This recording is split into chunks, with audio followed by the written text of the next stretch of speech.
नमस्कार, ANB news देख रहे हैं आप और मैं हूं आपके साथ मुस्कान। स्वागत है आप सभी का एएनबी न्यूज के स्पेशल बुलेटिन में। केंद्रीय जांच एजेंसी सीबीआई ने बिहार में 24 ठिकानों पर छापेमारी की है। बताया जा रहा है कि सीबीआई ने जॉब के बदले जमीन मामले में ये कार्रवाई की है। सीबीआई ने जिन जगहों पर छापेमारी की है उनमें से आरजेडी एमएलसी सुनील सिंह, पूर्व आरजेडी एमएलसी सुबोध रॉय, राज्यसभा सांसद अशफाक करीम और फयाज अहमद के ठिकानों पर छापेमारी हुई है। बिहार के आरजेडी नेता यहां सीबीआई की छापेमारी ऐसे वक्त में हुई है जब बुधवार को विधानसभा में फ्लोर टेस्ट हुआ। अब ऐसे में आरजेडी ने इसे बदले की कार्रवाई करार देते हुए केंद्र की सत्ताधारी बीजेपी पर निशाना साधा है। तो वहीं आरजेडी एमएलसी सुनील सिंह ने कहा कि यह जानबूझकर किया जा रहा है, इसका कोई मतलब नहीं है। ये वो सोच समझकर जांच एजेंसियों का इस्तेमाल करा रहे हैं कि डर के मारे विधायक उनके पक्ष में आ जाएं। वहीं आरजेडी सांसद मनोज झा ने कहा, आज बिहार विधानसभा में फ्लोर टेस्ट है और इन्होंने डराने के लिए आज का दिन चुना है। आप राजनीतिक रूप से लड़ाई नहीं लड़ सकते हैं। आप इन्हें सीबीआई ईडी का नहीं, आप इसे बीजेपी की रेड कहिए।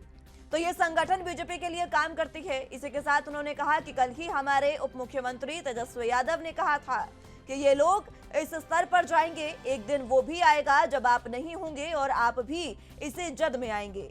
दिल्ली से लेकर महाराष्ट्र और फिर बिहार, आपके पास स्क्रिप्ट वही है। हम बिहारी हैं, टिकाऊ हैं। बिहारी टिकाऊ है लेकिन बिकाऊ नहीं है, हम डरेंगे नहीं, ये उन्होंने कहा। इधर बीजेपी के अध्यक्ष संजय जायसवाल ने आरजेडी पर पलटवार करते हुए कहा कि बीजेपी किसी को लगाती नहीं और किसी को फंसाती नहीं है। आज से 1.5 साल पहले नीतीश कुमार ने खुद ही शिकायत की थी जब बिस्कोमान में करोड़ों रुपए पकड़े गए थे। तब बिहार सरकार ने संज्ञान में लिया था क्योंकि तब रुपयों के साथ एक गाड़ी पकड़ी गई थी। अब इन सब की जो परिणति होती है वो हो रही है।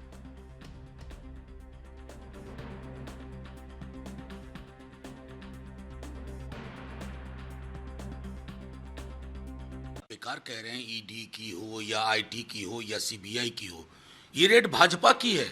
ये संगठन अब भाजपा के मातहत काम करते हैं। इन संगठनों का दफ्तर चलता है भाजपा के स्क्रिप्ट से। आज विश्वास मत का दिन, क्या नजीर पेश कर रहे हैं। अब तो प्रेडिक्टेबल हो गए हैं।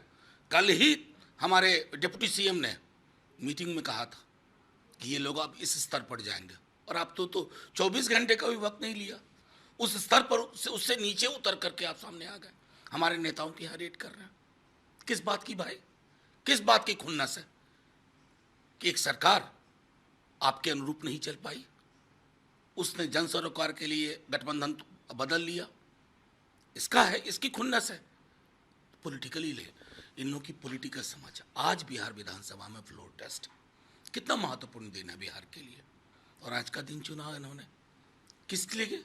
डराने के लिए। अरे बार बार तेजस्वी जी एक बात कहते हैं, बिहारी हैं, बिकाऊ नहीं है, डरेंगे भी नहीं।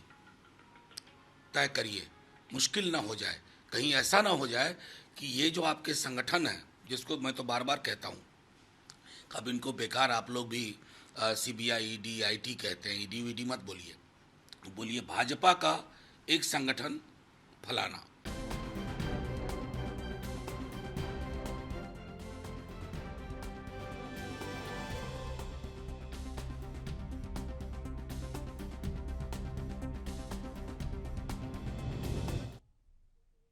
इसी मसले पर प्रतिक्रियाएं और भी हैं जो सुनाएंगे आप। चले तो बात एक बार फिर से बिहार की कर लेते हैं, जहां पर सीबीआई की कार्रवाई लगातार जारी है और जो आरजेडी है वो इसे सीबीआई की नहीं बीजेपी की कार्रवाई बता रही है। इसी पर अब और भी प्रतिक्रियाएं सामने आ रही है, वो भी आपको सुनाते हैं।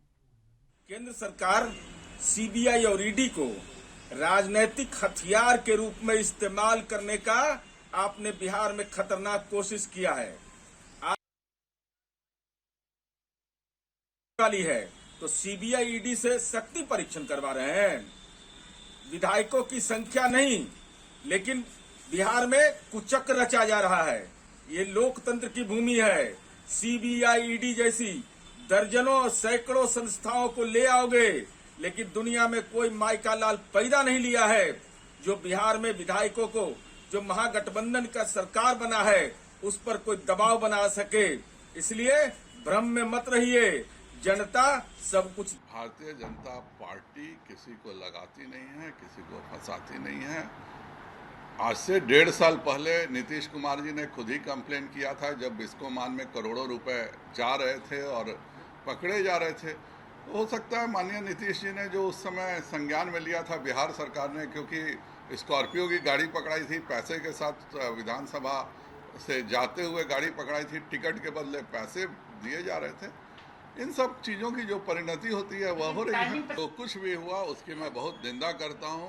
महेश्वर हजारी विधानसभा के उपाध्यक्ष हैं, जिस तरह की भाषा का इस्तेमाल उन्होंने किया है यह बहुत ही निंदनीय है और यह बताता है कि जदयू का चरित्र भी अब किस प्रकार का हो गया है।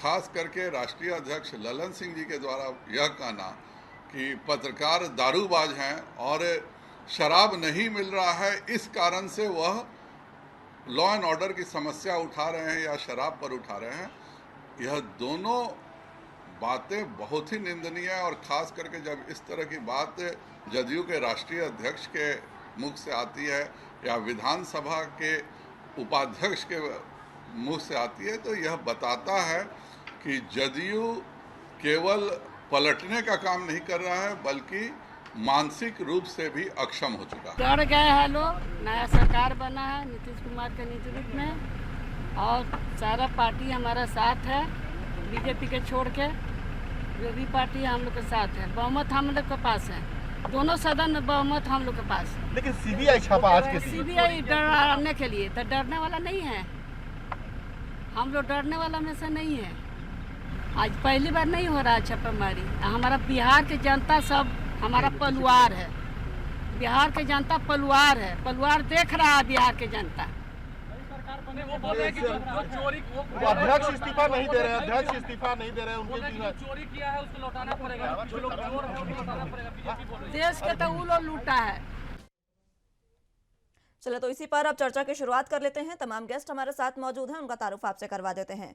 राहुल आनंद जी नेता बीजेपी से हमारे साथ मौजूद हैं, इसी के साथ अरुण कुमार जी प्रवक्ता आरजेडी से हमारे साथ मौजूद हैं और साथ ही साथ सर्वेश्वर पाठक जी राजनीतिक विश्लेषक के तौर पर हमारे साथ मौजूद हैं। आप सभी का बहुत स्वागत है एनबी न्यूज पर। सबसे पहले मैं अरुण कुमार जी आपके पास आना चाहूंगी, क्योंकि अब जिस तरीके से सीबीआई की कार्रवाई लगातार जारी है और इस मामले में कहीं ना कहीं ईडी की भी एंट्री हुई है और ये पूरा जो मसला है उसको लेकर अब आरजेडी की प्रतिक्रिया मैं आपसे जानना चाहूंगी। लोकतंत्र की हत्या करने के उद्देश्य से सीबीआई और बिहार लोकतंत्र के है, लेकिन राष्ट्रीय और ये लोग जो भी केंद्र सरकार के जो उपक्रम है जिसके थ्रू वो लड़ा रहे हैं, लोकतंत्र का हासिल करना चाह रहे हैं, से डरने वाले नहीं है। लेकिन ये गंदी राजनीति भारतीय जनता पार्टी को बंद करनी चाहिए। जनता जान गई है कि ये जितना दुरुपयोग जनता पार्टी जहाँ सरकार उनकी गिरती है या जहाँ सरकार उनकी नहीं रहती है, वहाँ ये इसका दुरुपयोग कर काम दुरुपयोग कर। ठीक है राहुल आनंद जी, अरुण जी का साफ तौर पर कहना है कि जहां जहां पर बीजेपी की सरकार नहीं होती है वहीं पर यह कार्रवाई होती है और यह सवाल वाजिब भी है, क्योंकि अभी तक जब तक बीजेपी के समर्थन में सरकार थी, गठबंधन में सरकार थी, तब तक कोई कार्रवाई नहीं हुई। जैसे ही सरकार गिरी, आज शक्ति प्रदर्शन के दिन इस तरीके की कार्रवाई। देखिए मुस्कान जी, देश की जनता सारी चीजों को जानती है और बिहार तो ऐसी भूमि रही है जो देश को भी मार्गदर्शन देने का काम करती है। सबसे महत्वपूर्ण बात यहाँ ये आती है कि जो भी लोग बैठते हैं हमारे साथ पैनल में, जो अन्य विपक्षी दल के या सत्ता पक्ष के जो भी बैठते हैं हमारे साथ, उनको सारी राजनीतिक संभावित संभावनाओं से परिचित होते हैं। मैं आपको बता दूं कि जिस लोकतंत्र की हत्या की बात करते हैं ये लोग, वो लोकतंत्र को क्या मैंडेट मिला था? उस लोकतंत्र को जेडीयू और बीजेपी का मैंडेट मिला था। हत्या यहाँ हुई है और जो आरोप इनके ऊपर तय किए गए हैं और इनके खुद जो आरजेडी जो सुप्रीमो हैं, उनको चुनाव लड़ने से क्यों रोका गया? क्योंकि वो सजायक थे और होटवार जेल में बंद थे, इसकी वजह से। अब थोड़ा सा मैं पक्ष को बदल लेता हूं। थोड़ी देर पहले मैं एक बीजेपी, माफ कीजिएगा, मैं जेडीयू के एक एमएलसी का बयान सुन रहा था, जो हर वक्त काफी मुखर होते थे, होटवार जेल चारा चोर। आप उनका ट्विटर वगैरह को भी देखिएगा, इसके ऊपर वो काफी सक्रिय रहे हैं, होटवार जेल चारा चोर करते हुए। और आज वो कह रहे थे कि किसी भी माई के लाल में ये दम नहीं है, ये ईडी और सीबीआई का शक्ति परीक्षण है। तो ये तो मैं जरूर जानता हूं कि राजनीतिक में राजनीतिक की जो भी पृष्ठभूमि लिखी जाती है उसमें नैतिकता नहीं बची होती है, किसी के पास नहीं होती है। और मैं एक बात और स्पष्ट कर दूं कि जो आज सीबीआई का छापा चल रहा है, जो आज ईडी वहां समन की गई है, और जो लोकसभा, माफ कीजिएगा, जो राज्यसभा के अंदर जो उनका एक सांसद एक बयान दे रहा है जिसमें यह कहा जा रहा है कि 200 लोगों को भेजने का काम केंद्र सरकार कर रही है, आप सतर्क रहिए। तो इतने कॉन्फिडेंशियल बात कैसे लीक आउट हो गई? दूसरी बात, जो आरोप लगे हैं, आय से अधिक संपत्ति के जो आरोप लगे हैं, ईडी और सीबीआई समय देखकर नहीं आती है, उनको आना ही था, क्योंकि उनको सीबीआई ने खुद तेजस्वी यादव जी को बुलाया था, उनको समन जारी किया गया था, वो पेश भी हुए थे, उनसे जवाबदेही भी ली गई थी। इनके एक महत्वपूर्ण अंश, भोला यादव की गिरफ्तारी के बाद जैसे जैसे पेज पलटा जा रहा है, किताब लिखी जा रही है, और उसी का एक अंश है जो आज विश्वमान के अध्यक्ष के ऊपर जो छापामारी जो चल रही है, इसकी तो खुद कंप्लेन माननीय मुख्यमंत्री जी ने ही किया था। मैं आपको और थोड़ा क्लियर कर दूं, जमीन घोटाला, नौकरी के बदले जमीन घोटाला का आरोप लगा है। और यही नहीं, जो इनके फयाज अहमद हैं, उनके ऊपर आरोप लगा है, अवध खनन का आरोप लगा है। तो जो नीतीश कुमार जीरो टॉलरेंस की बात करते थे, जो नीतीश कुमार को दिन पहले भाजपा का दामन थामे थे, उन्होंने इसी शर्त पे थामा था, और मीडिया के सामने उन्होंने कहा भी था कि आप पे आरोप लगे, उसका जवाब दीजिए। वो जवाब नहीं दे रहे हैं, तभी हम उनको छोड़कर एनडीए के साथ आए हैं। मैं एक और महत्वपूर्ण बात बताऊंगा। ठीक है, मैं आ रही हूँ, एक बार फिर से आऊंगी। महत्वपूर्ण बात और, ठीक है जी, एक बार फिर से आऊंगी मैं राहुल आनंद जी आपके पास। तब तक मैं सर्वेश्वर पाठक जी आपसे आपकी प्रतिक्रिया चाहूंगी, क्योंकि जिस तरीके से यह कार्रवाई लगातार जारी है, अब दोनों ही पक्षों की ओर से बयान सामने आ रहे हैं, क्योंकि बीजेपी कह रही है कि ईडी सीबीआई का काम करने का कोई समय नहीं होता है, लेकिन विपक्ष का, सिर्फ मैं आरजेडी बीजेपी की बात नहीं करूंगी, आरजेडी या फिर जेडीयू की, कांग्रेस भी इसमें शामिल है, आम आदमी पार्टी भी लगातार जिस तरीके की कार्रवाई पूरे देश में हो रही है, ये कहा जा रहा है कि जहां पर बीजेपी की सरकार नहीं है वहीं पर यह कार्रवाई हो रही है। आप देख लीजिए, कहीं पर भी जहां बीजेपी शासित राज्य है वहां पर ऐसी कार्रवाई नहीं होती।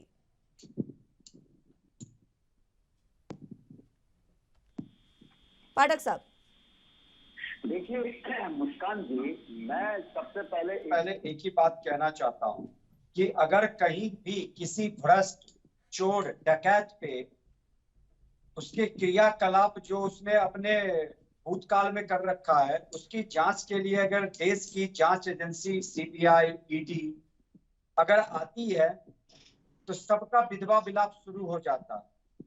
ये जो आज सीबीआई की रेड पड़ रही है, मुस्कान जी, आप हम सभी जानते हैं कि ये पुराने मामलों में ही ये वांछित लोग हैं। लालू यादव के करीबी लोग, जो भोला यादव की गिरफ्तारी हुई थी और उसकी पूछताछ में जो निष्कर्ष निकला, उसी के कारण आज ये सीबीआई की रेड बिहार में पड़ रही है। और ये कब हुआ था? लालू यादव जब रेल मिनिस्टर थे, तब उन्होंने नौकरी के बदले जमीन का जो घोटाला किया था। सपोज मुझे नौकरी चाहिए था तो मेरे से मेरी जमीन लिखवा ले रहे थे, और कि उसमें कुछ प्रूफ ना रह जाए, और जमीन इन्होंने ट्रांसफर कर दिया और हम तुम्हें नौकरी दे देंगे। तो जो ऐसे घोटालेबाज रहे हैं, ऐसे भ्रष्ट लोग रहे हैं, सीबीआई, ईडी का उसी पे छापा पड़ रहा।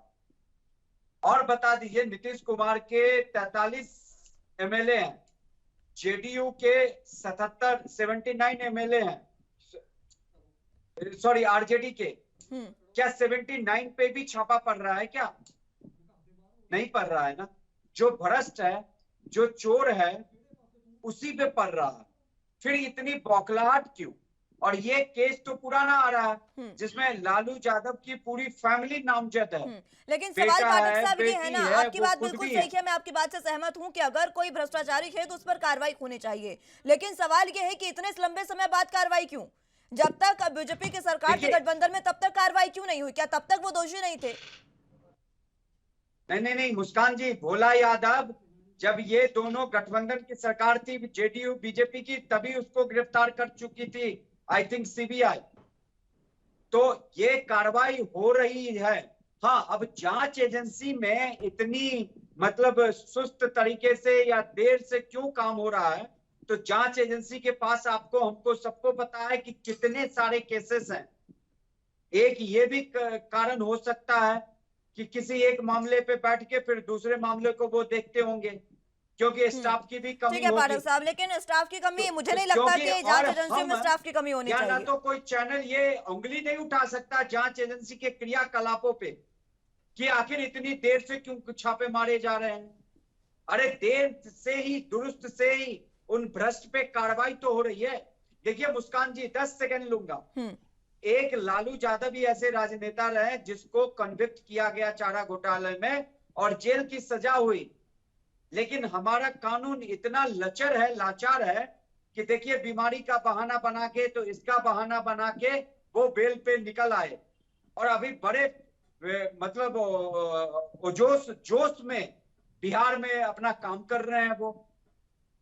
तो जब जेल में होते हैं ये राजनेता तो इनको असाध्य बीमारी घेर लेती है, लेकिन जैसे बड़े बड़े वकील करके ये बेल पे निकलते हैं। चाहे आजम खान का यूपी में देख लीजिए, लालू यादव का बिहार में देख लीजिए, ऐसे अनेकों उदाहरण मिल जाएंगे। लेकिन सवाल तो फिर से ये है ना, अब आप कह रहे हैं कि हम ईडी सीबीआई पर आवाज नहीं उठा सकते, क्यों नहीं सवाल कर सकते हैं? और जब एक किसी मामले पर देरी से कार्रवाई होगी तो यही तो कानून व्यवस्था की लचरता है कि इतने लंबे समय तक कार्रवाई नहीं हो पाती है। मैं आ रही हूँ आपके पास, अरुण जी, आ रही हूँ पाठक साहब। कि अगर अदालत में भी मामला लंबित है तो हम जज को ये तो नहीं कह सकते ना कि आप इतना समय क्यों ले रहे हो। आज देखिए इलाहाबाद हाई कोर्ट में सारे वकीलों ने स्ट्राइक इसीलिए कर रखा है कि जो मामले लंबित हो रहे हैं, अगर मामला लंबित होता है तो वकीलों को काम नहीं मिलता है। तो इस दिशा में हमें जो इसीलिए कहा जाता है कि हमारे देश में पुलिस रिफॉर्म्स की जरूरत है, जुडिशियल रिफॉर्म्स की जरूरत है, इसी सब चीजों के लिए। ठीक है, लेकिन इस समय बात है जिस तरीके से ईडी सीबीआई की कार्रवाई की है, तो मुझे नहीं लगता कि इसमें जब आंखों के सामने कोई चीज है तो आंखें मूंद लेना तो बहुत गलत होगा। पाठक साहब, आ रही हूँ आपके पास। अरुण जी, देखिए आ रही हूँ पाठक साहब, एक बार फिर से आ रही हूँ। अरुण जी, ये भारतीय जनता पार्टी के लोग पोथी दलील देने में माहिर, इनके नेता जो भ्रष्टाचार करे, इनके नेता जब गलत काम में पकड़ा जाए तो वो ये गलत होता है, और ये दूसरे को सिर्फ ढूंढने के चक्कर में लगे हुए रहते हैं कि दूसरे जो विरोधी दल के लोग हैं वो उनको किस प्रकार ये दंगा तबाह। क्या हम लेकिन अगर विरोधी दल पर कार्रवाई हो रही है अरुण जी, तो इसका मतलब ये तो नहीं कि विरोधी दल साफ सुथरा हो गया। हमको ये बतावे बीजेपी के लोग कि 8 साल में कितने भारतीय जनता पार्टी के नेताओं के यहाँ छापा पड़ा, कितने भारतीय जनता पार्टी के नेताओं के यहाँ ईडी का छापा पड़ा। ठीक है, आपका ये सवाल वाजिब है और आपके इस सवाल का जवाब मैं लूंगी। मैं आ रही हूँ पाठक साहब। लेकिन अरुण जी सवाल तो सुन लीजिए। नौकरी के बदले जमीन लेना ये कहाँ का न्याय है? क्या ये भ्रष्टाचार नहीं? जो है ये टूटही लमलेटा से चलते थे, नंद किशोर यादव टूटही मोटरसाइकिल से चलते थे, आज अरबों खरबों रुपया कहाँ का है? क्यों नहीं जांच करती है सीबीआई? क्यों नहीं जांच करती है ईडी? क्यों नहीं जांच करती है इनकम टैक्स? क्या ये सिर्फ आरजेडी और विरोधियों के लिए ही बना है क्या सीबीआई और ईडी? बीजेपी के नेताओं पर कार्रवाई होनी चाहिए, ये बात आपकी लाजमी है। अब जवाब आपको इस बात का भी देना पड़ेगा अरुण जी। मैं आ रही पाठक साहब, जवाब आपको इस बात का भी देना पड़ेगा अरुण जी। सवाल सुन लीजिए अरुण जी, आ रही हूँ, सवाल सुन लीजिए। 10 सेकंड पाठक साहब, जल्दी से अपनी बात रखिए। ठीक है, मैं ये कह रहा हूँ मुस्कान जी, इन्होंने बीजेपी के नेताओं पे आरोप लगाया। क्या नीतीश कुमार ने या लालू यादव की जब भी सरकार थी तो किसी को भी एफआईआर जब्त किया कि बीजेपी का ये नेता करप्ट है, इसने आय से अधिक संपत्ति कैसे इकट्ठा की है? बिल्कुल। किसने रोका था? हाथ बांध दिया था क्या किसी ने? बता दीजिए अरुण जी। जब आपकी सरकार है और बिहार में तो लंबे समय से बीजेपी तो देख ही रही है, वहां पर नहीं जल्द से आ पा रही है। आपके साथ गठबंधन में सरकार बनाई, तो अगर आपको लग रहा है कि भ्रष्टाचारी है तो गठबंधन में आप लाए क्यों उन्हें?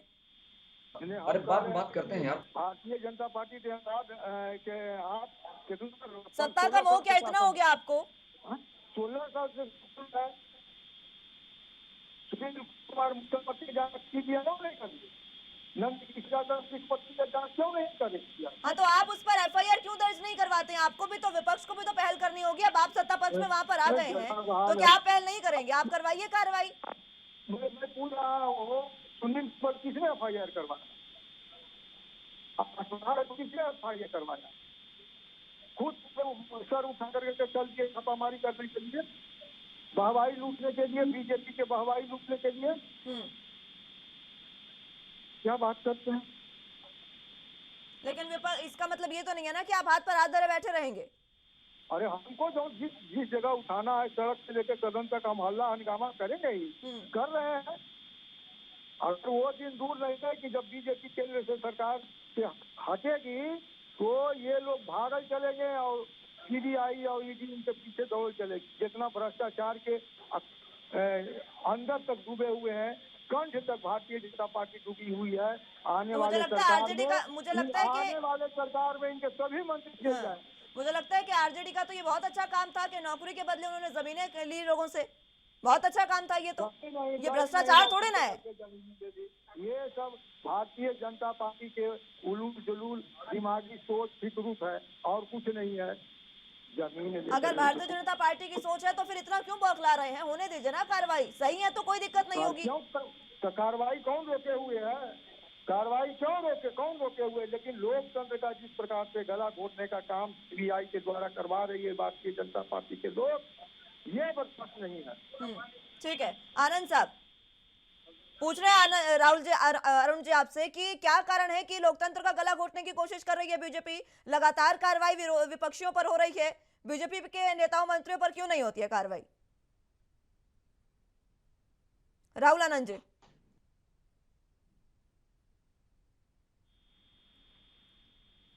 राहुल आनंद जी, आवाज मिल पा रही है आपको? चलिए, संपर्क उनसे टूट गया है। एक बार फिर से उनको जोड़ने की कोशिश करेंगे और इस सवाल का जवाब लेंगे। पाठक साहब, आपके पास तब तक मैं आना चाहूंगी। अरुण जी की बातों पर प्रतिक्रिया। देखिए मुस्कान जी, मैंने बार बार यही कहा है, चाहे वो केजरीवाल के एमएलए पे हो या उसके मंत्री पे छापा हो ईडी का, चाहे राहुल गांधी सोनिया गांधी पे ईडी का शिकंजा कसा, उसे बुलाया गया, चाहे लालू यादव। देखिए, लालू यादव का तो पूरे विश्व भर में चर्चा है। किस बंदे ने चारा घोटाला किया, जानवरों का चारा खा लिया और एक नामजद सजा भी हुई। तो अगर ऐसे लोगों पे कार्रवाई हो रही है और जिसको लोकतंत्र की हत्या ये बता रहे हैं, लोकतंत्र की हत्या क्या होती है मुस्कान जी? जब एक गठबंधन चुनाव लड़ता है और चुनाव में उसे बहुमत मिलती है और सरकार अच्छी भली चली आ रही थी और उसको खत्म करके दूसरे चोर पार्टी, और जिसपे खुद मुख्यमंत्री ने आरोप लगाया था, जो आज फिर से उप मुख्यमंत्री बने बैठे हैं, कि चिड़ियाघर की जमीन का मिट्टी बेच दिया जब वो पुराने समय में उप मुख्यमंत्री थे, तो 2015 के समय में। और वैसे लोगों के साथ एक महत्वाकांक्षी नीतीश कुमार फिर से चले जाते हैं। तो ये लोकतंत्र की हत्या है। लोकतंत्र के पीठ में जो छुरा घोंपा गया बीजेपी के साथ, ये हत्या है। बिहार की जनता के साथ जो अन्याय हुआ, ये लोकतंत्र की हत्या है। क्योंकि बिहार की जनता ने लालू यादव के गठबंधन, जो महागठबंधन कहा जाता, उसको बिहार की सत्ता नहीं सौंपी थी, एनडीए को सत्ता सौंपी थी। जैसे महाराष्ट्र में कभी शिवसेना बीजेपी को पीठ में छुरा घोंप के चली गई थी, सत्ता आई थी एनडीए को, शिवसेना बीजेपी के गठबंधन को। उसी तरह ये यहाँ पे नीतीश कुमार कर रहे हैं। इसको लोकतंत्र की हत्या, इस पे कोई नहीं कुछ बोला। ये सब हो गया, नहीं हमने बीजेपी को फेल कर दिया।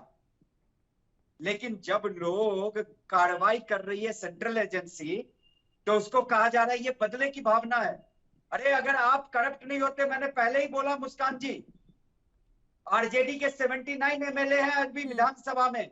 क्या 79 एमएलए पे सीबीआई ईडी का छापा पड़ रहा है क्या?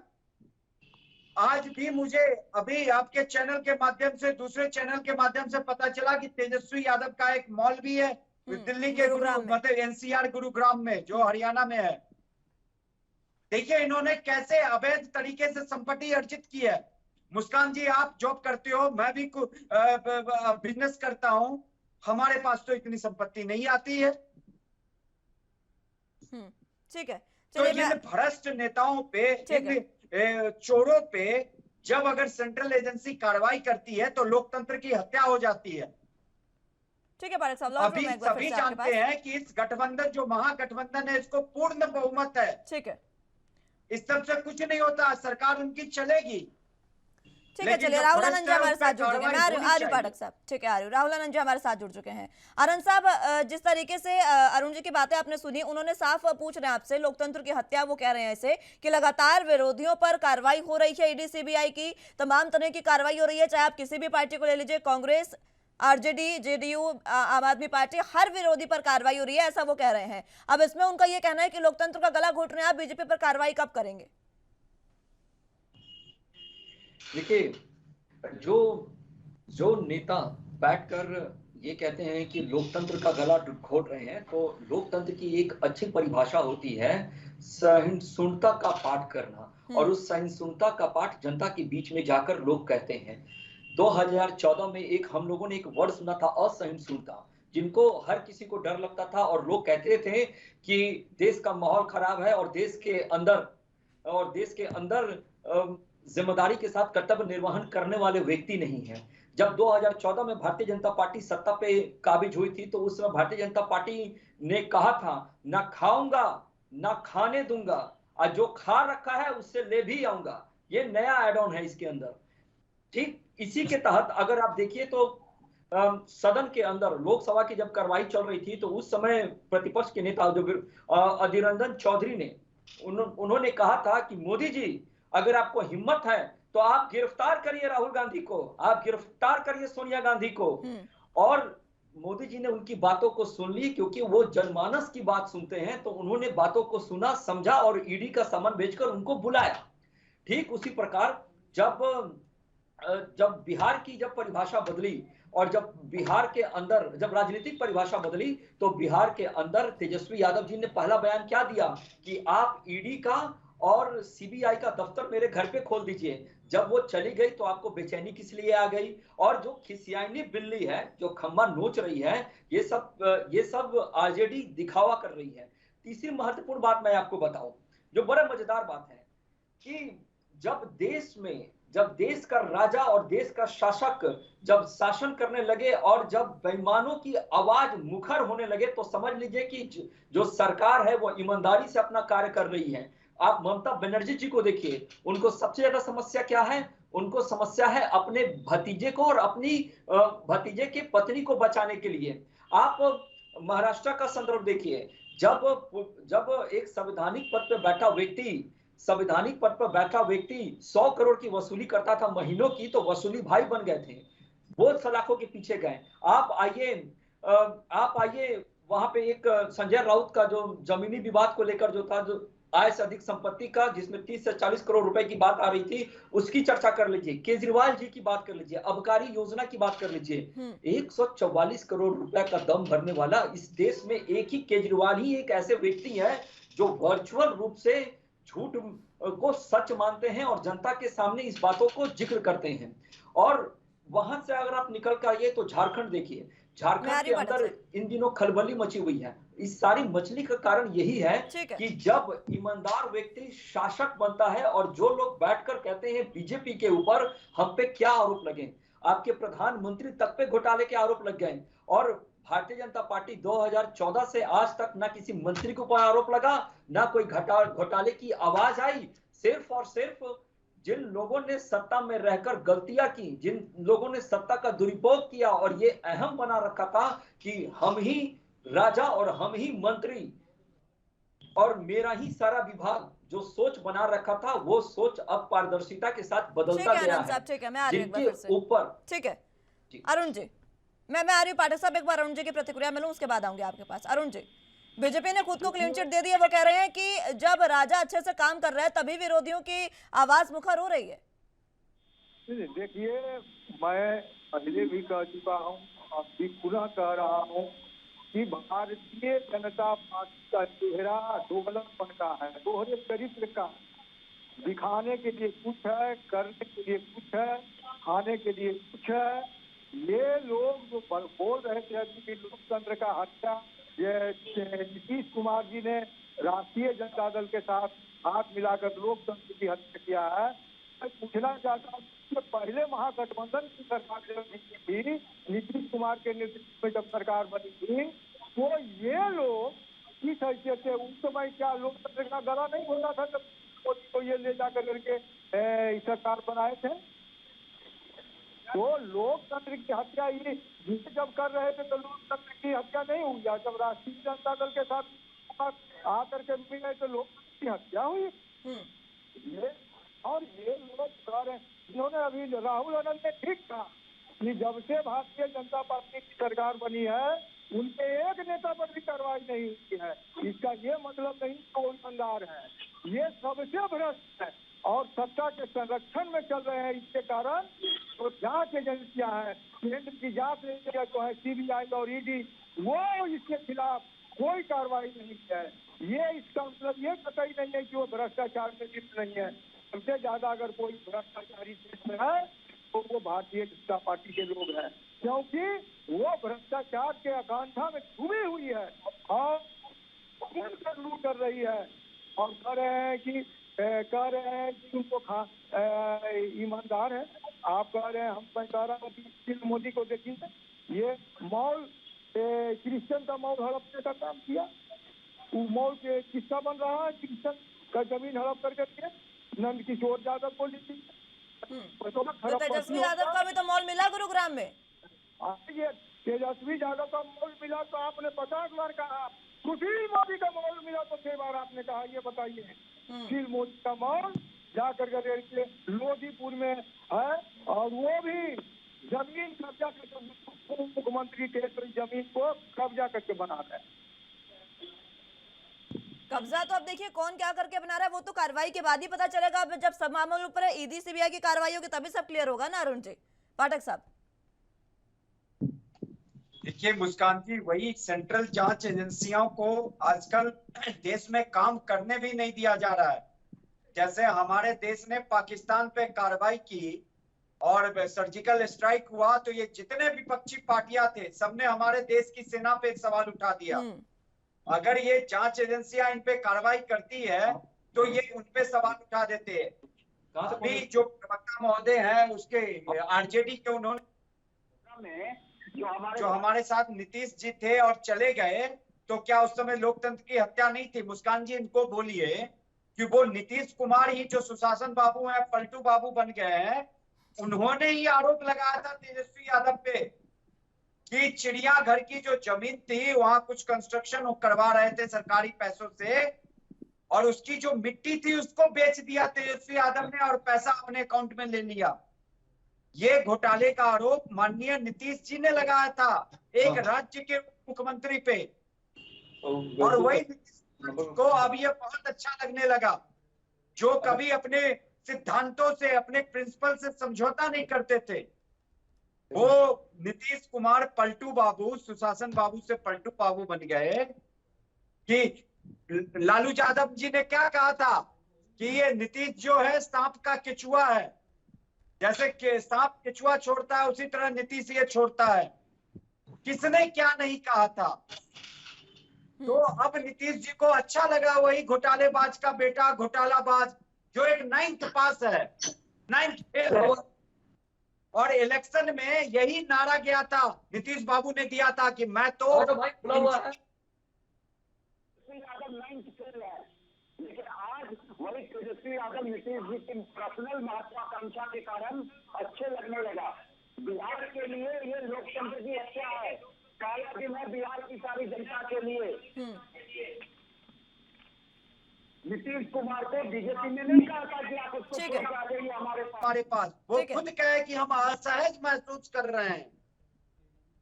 चलिए अरुण जी, अब इस बात का भी जवाब दे दीजिए। पाठक साहब की बातों का जल्दी से जवाब दे दीजिएगा। जिन पर आप ही ने आरोप लगाए, आज अपनी राजनीतिक महत्वाकांक्षा के चलते आप उन्हीं के साथ आ गए हैं सत्ता में, पूछ रहे हैं पाठक साहब। अरुण जी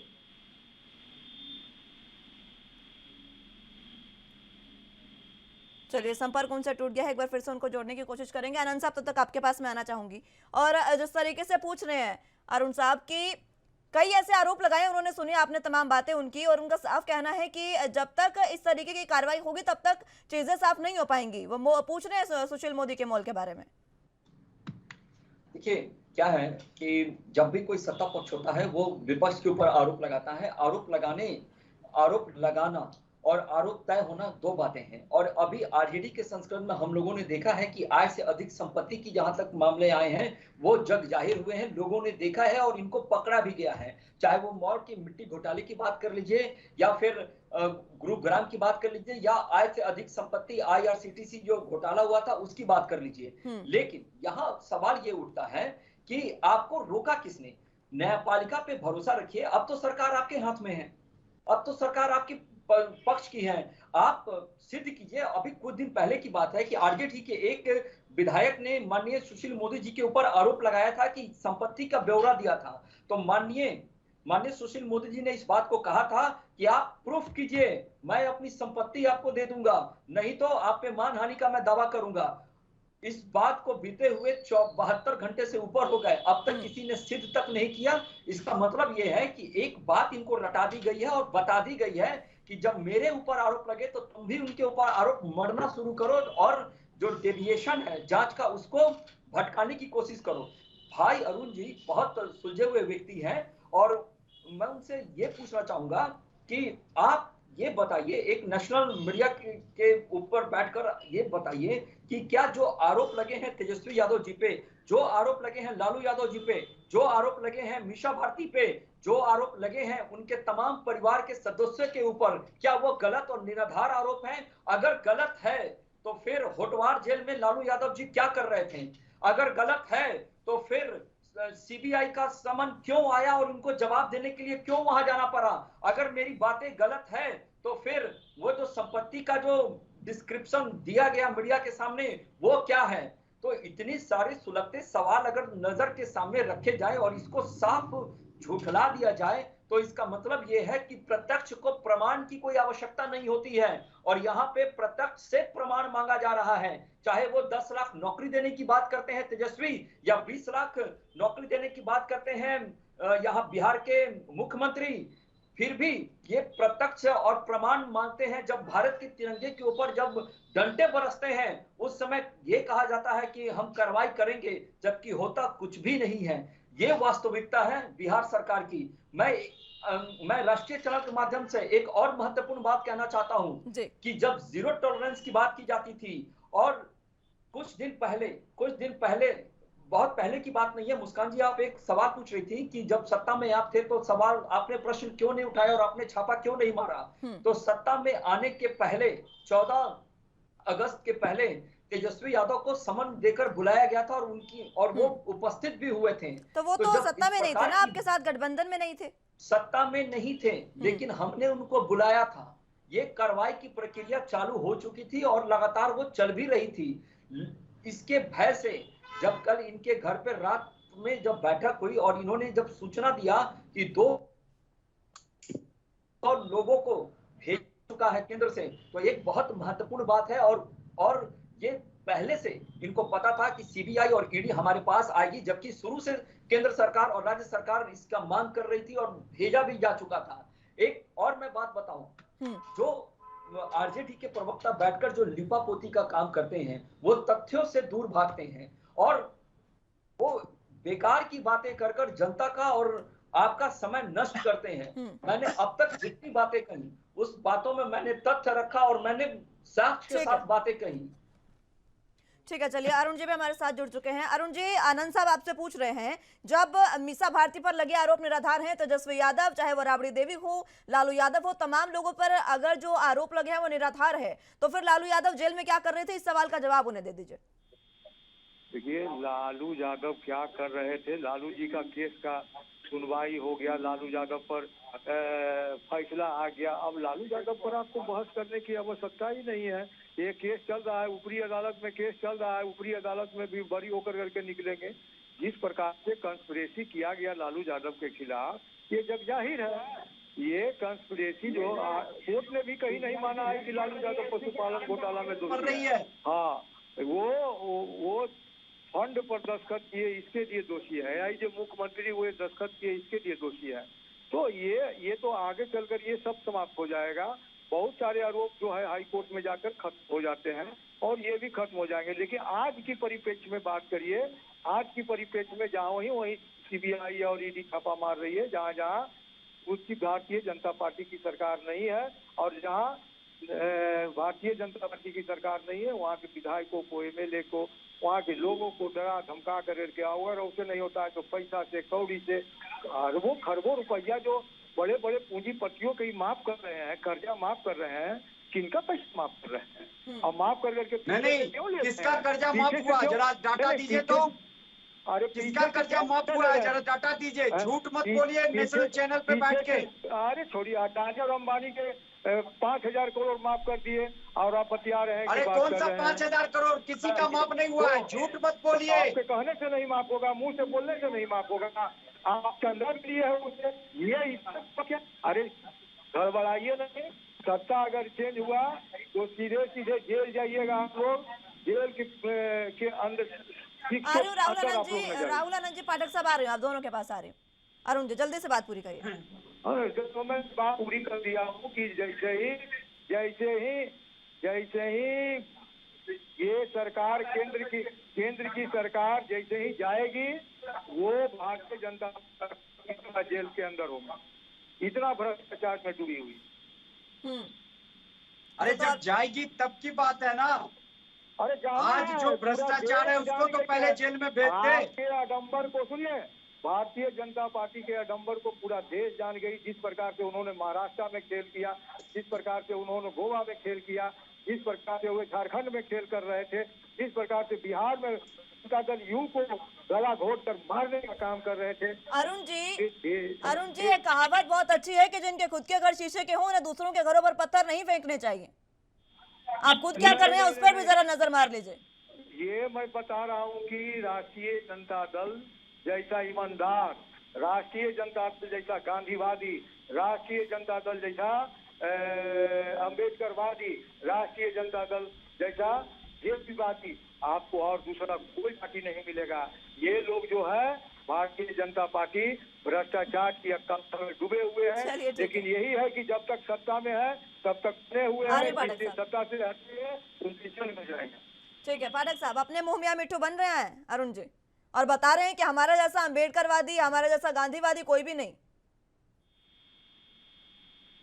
अम्बेडकर जी आज होते तो ऐसे भ्रष्ट नेता को जेल के अंदर रखते, संविधान में चेंजेस ले आते कि अगर ये कोई भी नेता घोटाला किया है तो वो जेल से बाहर ना निकल पाए किसी तरीके से।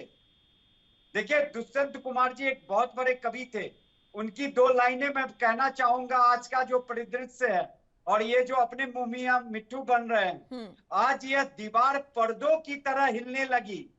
शर्त थी लेकिन ये बुनियाद हिलनी चाहिए। ये जो भ्रष्टाचारी बिहार में बैठे हैं लालू यादव की फैमिली, आज लालू यादव की फैमिली क्यों भुगत रही है? जब वो मिनिस्टर थे, रेलवे मिनिस्टर, उन्होंने ये सब घोटाले किए हैं। तो जो उन्होंने कुकर्म अपने भूतकाल में किए हैं तो आज वर्तमान में उसका फल इसी जन्म में मिलके जाएगा उनको।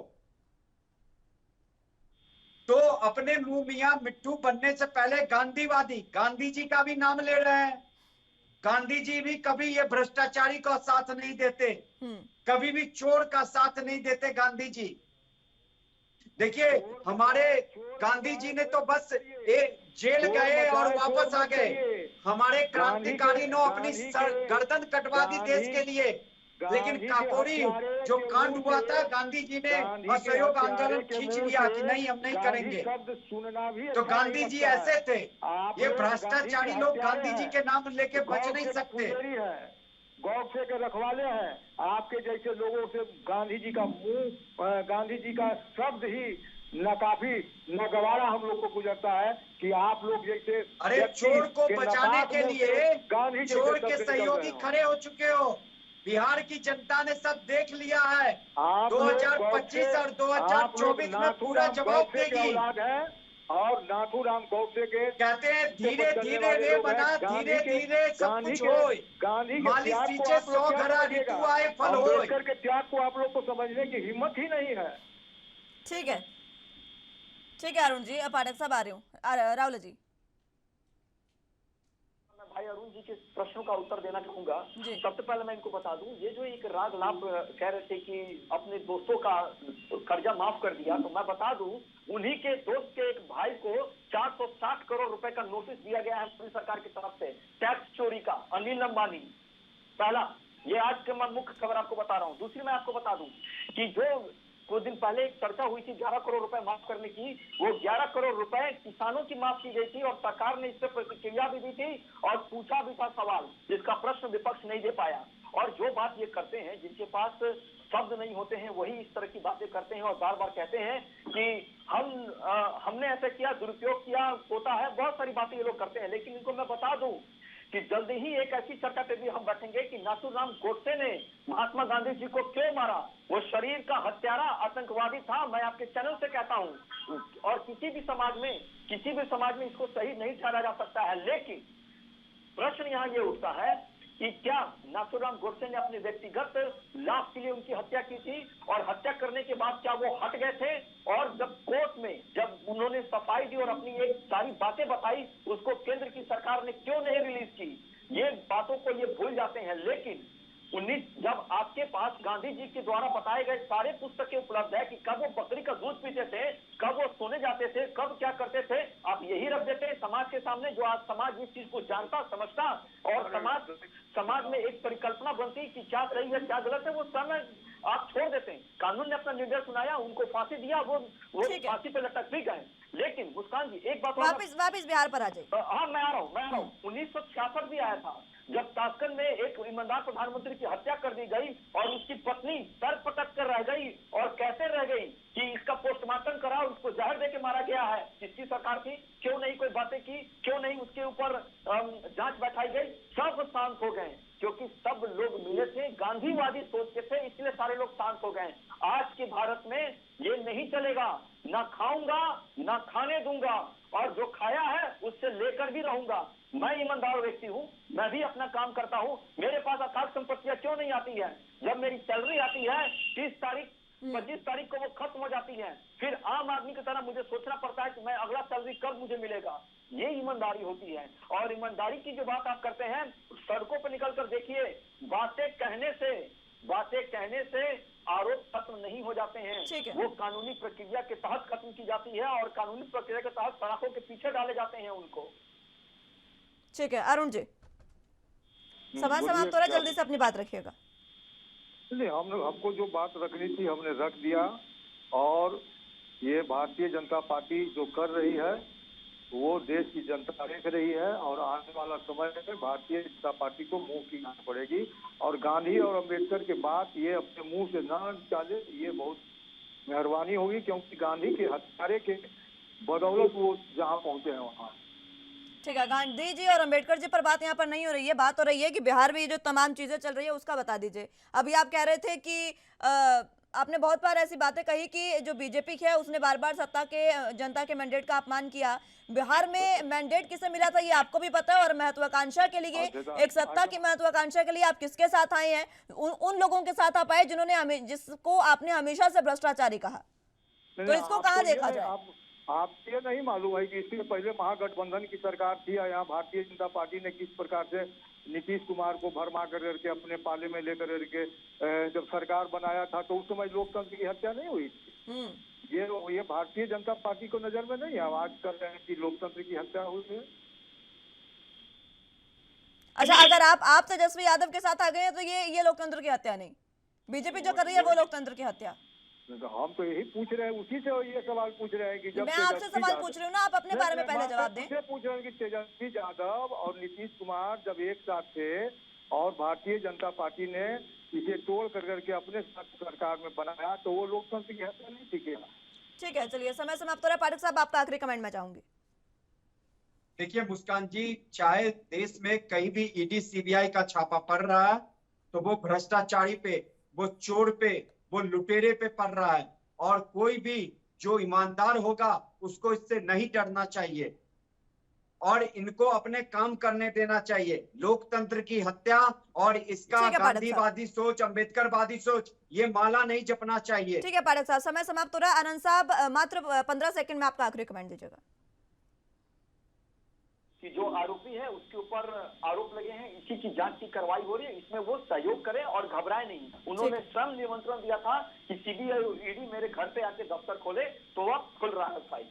ठीक है, बहुत बहुत शुक्रिया आप तीनों का हमारे साथ जुड़ने के लिए और तमाम अहम चर्चा हमारे साथ करने के लिए। लेकिन बात अब ये है कि जिस तरीके से बिहार से लेकर दिल्ली तक, झारखंड, तमाम जगह पर ये कार्रवाई ईडी और सीबीआई की जारी है, इसमें कई विरोधी पार्टियों पर यह कार्रवाई हो रही है, इसलिए विरोधी पार्टियां लगातार बीजेपी पर आरोप लगा रही है। लेकिन बीजेपी का साफ कहना है कि ये कोई बीजेपी की रेड नहीं है, जो जांच एजेंसी है वो स्वतंत्र काम कर रही है। अब देखना होगा कि ये जो कार्रवाई लगातार ईडी सीबीआई की जारी है, इसकी आंच कहां तक जाएगी।